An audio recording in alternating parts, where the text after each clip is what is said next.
আসসালামু আলাইকুম প্রিয় দর্শক, সবাই কেমন আছেন? চলে আসলাম আজকের মেঘ বৃষ্টি এবং বঙ্গোপসাগরের সর্বশেষ ঘূর্ণিঝড়ের লেটেস্ট আপডেট নিয়ে। চলতি মে মাসের মাঝামাঝি সময়ে বঙ্গোপসাগরের বুকে তৈরি হতে যাচ্ছে শক্তিশালী ঘূর্ণিঝড়। আঘাত আনতে পারে উপকূলীয় অঞ্চলে, আবারও জেলায় জেলায় শুরু হতে পারে ভারী থেকে অতি ভারী বৃষ্টিপাত।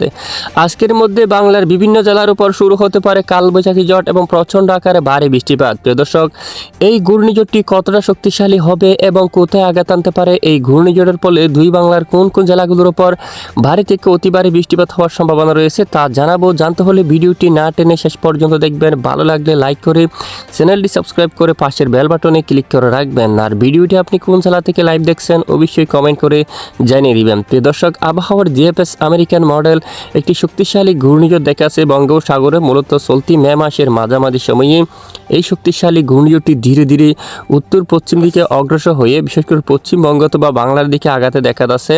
তবে এটি ঘূর্ণিঝড় হবে কিনা এখনও পর্যন্ত সন্দেহ রয়েছে। তবে মূলত চলতি মে মাসের মধ্যে কিন্তু ঘূর্ণিঝড় তৈরি হওয়ার সম্ভাবনা রয়েছে অলরেডি। তো আমরা বিশেষ করে আবহাওয়ার আমেরিকান মডেল থেকে দেখতে পাচ্ছি একটি ঘূর্ণিঝড় দেখাচ্ছে এবং এটি সরাসরি পশ্চিমবঙ্গ বা বাংলার উপকূলীয় অঞ্চলে আঘাত আনতে পারে। সঙ্গে এই ঘূর্ণিঝড়ের হাত ধরে ব্যাপক আকারে বৃষ্টিপাতের সম্ভাবনা থাকবে। তো আবহাওয়ার ইউরোপিয়ান মডেল থেকে যদি আমরা একটু দেখি, বিশেষ করে এখনও পর্যন্ত ঘূর্ণিঝড় কিন্তু দেখাচ্ছে না। দেখুন, বিশেষ করে আগামী মঙ্গলবার এবং বুধবার মধ্যে একেবারে দেখুন দক্ষিণ পশ্চিম বঙ্গোপসাগরে এখানে একটি বিশেষ করে ঘূর্ণাবর্ত অথবা নিম্নচাপ দেখাচ্ছে। হয়তো পরবর্তীতে শক্তি বাড়িয়ে ঘূর্ণিঝড়ের রূপ নিতে পারে। তবে আমরা নজর রাখছি, যে কোনো সময় আবহাওয়ার পরিবর্তন আসতে পারে। অবশ্যই আপনাদেরকে জানিয়ে দেওয়ার চেষ্টা করব। ঘূর্ণিঝড় হলে অবশ্যই আপনাদেরকে জানানোর চেষ্টা করব। তবে এখনও কেউ আতঙ্কিত হবেন না। তো ইতিমধ্যে আমরা সরাসরি চলে যাব আজকের মেঘ বৃষ্টির আপডেটে। আজ দেশের বিভিন্ন এলাকায় তৈরি হচ্ছে বিশেষ করে কালবৈশাখী ঝড় এবং বজ্রবাহী মেঘ এবং বৃষ্টিপাতের সম্ভাবনা রয়েছে দেশের পূর্ব দিকের জেলাগুলোর উপর। বর্তমান ইতিমধ্যে বিশেষ করে কাপাসিয়া, লাখাই, কাতিয়াদি, কিশোরগঞ্জ, ইটনা আকাশ মেঘলা রয়েছে। বানিয়াচং, জগন্নাথপুর, বালাগঞ্জ, মৌলভীবাজার, কুলাউড়া, কামালগঞ্জ, ধর্মনগর, বড়লেখা এবং চরকায়, জাকিগঞ্জ, হাইলাকান্দি আকাশ প্রায় প্রচণ্ড আকারে মেঘাচ্ছন্ন অবস্থা রয়েছে। কুমিল্লা সহ ত্রিপুরা রাজ্যের একাধিক এলাকায় তীব্র বজ্র বিদ্যুৎ সহ বৃষ্টিপাত হওয়ার সম্ভাবনা রয়েছে। আজ এদিকে কুমিল্লা, তারপর রয়েছে এদিকে ব্রাহ্মণবাড়িয়া থেকে শুরু করে তারপর এদিকে ব্রাহ্মণপাড়া, আগরতলা, তারপর হোমনা এবং নরসিংদী, ঢাকা, ধামরাই, কাপাসিয়া এবং কাতিয়াদি, নাসিরনগর, খোয়াই, আমবাসা, কুমারঘাট এখানে বেশ কিছু এলাকায় তীব্র বজ্র বিদ্যুৎ সহ বৃষ্টিপাত হওয়ার সম্ভাবনা রয়েছে আজ। এছাড়া চট্টগ্রাম বিভাগের উত্তরাঞ্চলে বজ্রের সহ বৃষ্টিপাত হতে পারে। খুলনা, বরিশাল আকাশ আংশিক মেঘলা সহ পরিষ্কার থাকতে পারে। রংপুর, রাজশাহী, পশ্চিমবঙ্গের আকাশ আংশিক মেঘলা সহ পরিষ্কার থাকতে পারে। এবং আমরা মেঘ বৃষ্টি মোড়ে চলে আসলাম।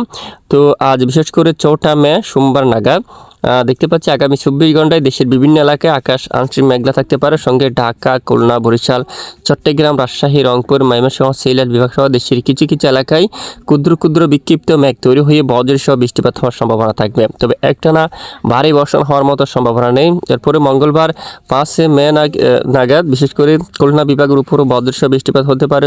এখানে সাতক্ষীরা, তারপরে রয়েছে অভয়নগর, যশোর এবং নড়াইল রয়েছে। এছাড়া খরচাদপুর, কৃষ্ণনগর, শান্তিপুর, পান্ডুয়া, তারপর দিকে রয়েছে চন্দননগর, তারপর খারদা, কলকাতা, হাবড়া অঞ্চল, বাঙ্গাউন এই এলাকার দিকে, তারপর এদিকে আরামবাগ, কুতুলপুর, কৃষ্ণনগর এখানে বেশিরভাগ এলাকায় তীব্র বজ্র বিদ্যুৎ সহ হালকা থেকে মাঝারি এবং কোথাও কোথাও ভারী বৃষ্টিপাত হওয়ার সম্ভাবনা। এদিকে রাঞ্চি, তারপর এদিকে মুহুরী, তারপর তালেয়া, ধামবাদ এই এলাকায় প্রচণ্ড বজ্র সহ বৃষ্টিপাত হওয়ার সম্ভাবনা থাকবে। এবং এখানে বিশেষ করে পশ্চিমবঙ্গের জেলায় জেলায় খড়গপুর, তারপর জামশেদপুর, বালুচারা এই এলাকার দিকে এবং রাজশাহী, তারপর এখানে বেশ কিছু এলাকায় তীব্র বজ্র সহ বৃষ্টিপাত হওয়ার সম্ভাবনা থাকবে। এরপরে 6 তারিখ বুধবার নাগাদ উত্তরাঞ্চলে শুরু হতে পারে আবারও কালবৈশাখী বজ্র সহ মাঝারি থেকে ভারী বৃষ্টিপাত। তখন উত্তরাঞ্চলের জেলায় জেলায় বিশেষ করে মৌলভীবাজার, সিলেট, বিশনবাপুর, বাগমারা, নাদাম, তারপরে এদিকে বিশেষ করে এই যে রাজীবপুর এই এলাকায়, রংপুর, ঠাকুরগাঁও, পঞ্চগড় এখানে দেখুন বেশ কিছু অঞ্চল জুড়ে কালবৈশাখী এবং ব্যাপক বজ্রসহ বৃষ্টিপাত হওয়ার সম্ভাবনা থাকবে। এবং 6 তারিখ নাগাদ দেশের কিছু কিছু এলাকায় বিক্ষিপ্ত আকারে বৃষ্টিপাত হতে পারে। বৃহস্পতিবার 7 তারিখ নাগাদও এদিকে চট্টগ্রাম বিভাগের উত্তরাঞ্চলের কিছু কিছু জেলার উপর, খুলনা, বরিশাল, তারপর সিলেট বিভাগের কিছু কিছু জেলায় অস্থায়ী দমকা বা জোড়া হাওয়া সহ বিক্ষিপ্ত বজ্র বিদ্যুৎ সহ বৃষ্টিপাত হওয়ার সম্ভাবনা রয়েছে। এবং শুক্রবার 8 তারিখ নাগাদ দেশের বেশিরভাগ এলাকায় আকাশ আংশিক মেঘলা সহ পরিষ্কার থাকতে পারে। দেশ থেকে বৃষ্টির পরিমাণ কিন্তু একেবারে অনেকটাই কমে আসার সম্ভাবনা দেখা যাচ্ছে। তো নতুন কোনো বৃষ্টি বলে আসার সম্ভাবনা থাকলে অবশ্যই আমরা আপনাদেরকে জানাবো, সঙ্গে থাকবেন। তো ঘূর্ণিঝড়টি তৈরি হলে অবশ্যই আপনাদেরকে জানিয়ে দেবো, তো আমাদের সঙ্গে থাকবেন। এই হচ্ছে মূলত আজকের আবহাওয়ার বিস্তারিত আপডেট। এতক্ষণ আমাদের সাথে থাকার জন্য অসংখ্য ধন্যবাদ।